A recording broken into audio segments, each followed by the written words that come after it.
Welcome back, everyone. I hope everyone's having a good week, and if you aren't, I hope it improves, and I hope you enjoy this video. It's been a bit since I've done the Metaverse update, but I'm back now.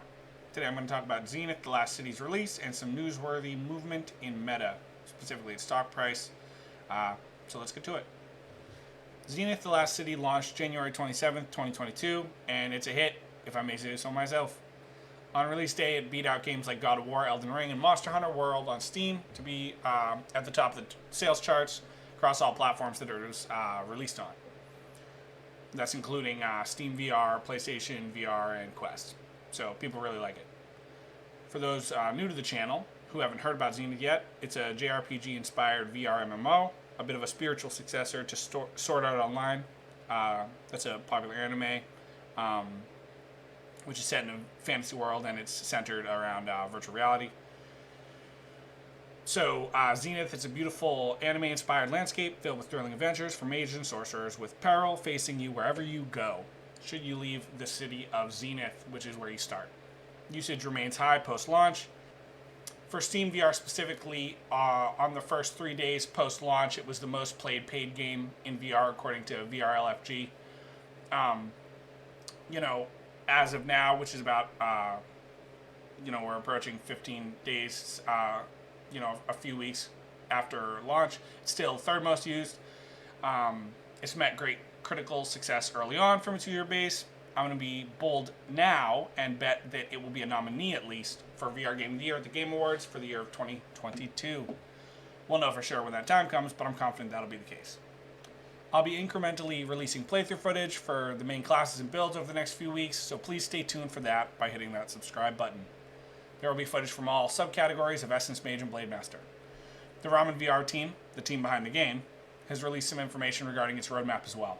Some of the highlights from that report are a new class to play with that'll be available called Cyber Ninja, some server stabilization, increased server capacity, removing shard locking, which is a practice where they require you to pick a different server only every 24 hours.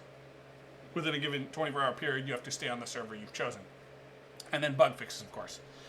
This month alone, they're adding in-game alerts for server issues, new quests, reworked quests, various UI and miscellaneous improvements.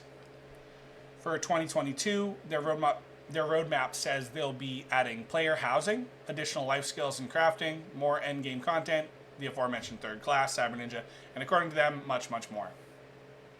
They gave us a little bit of information about the third class Cyber Ninja.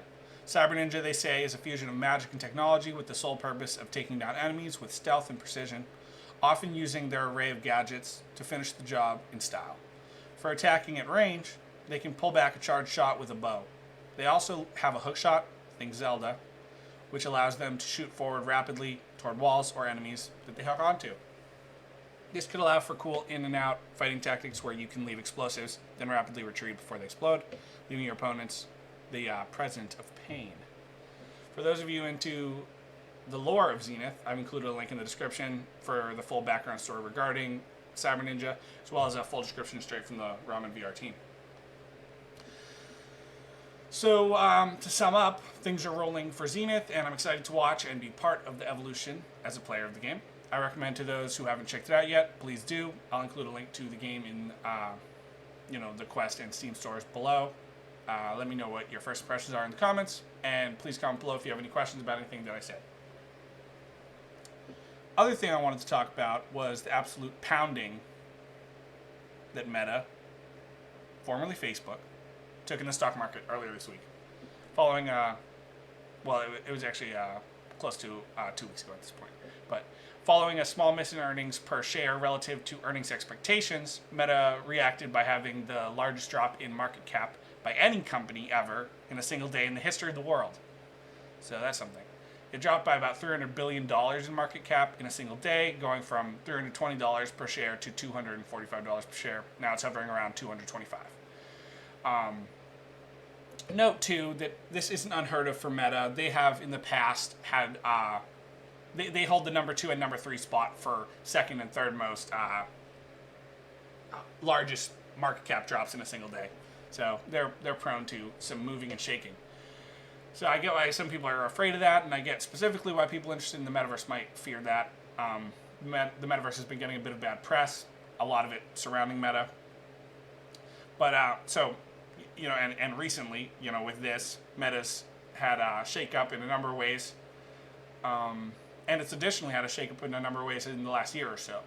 It's been under pressure and scrutiny for a number of reasons, those reasons including everything from privacy concerns, concerns regarding censorship. The opposite side of that coin is concerns regarding it as a media of dissemination of disinformation and misinformation.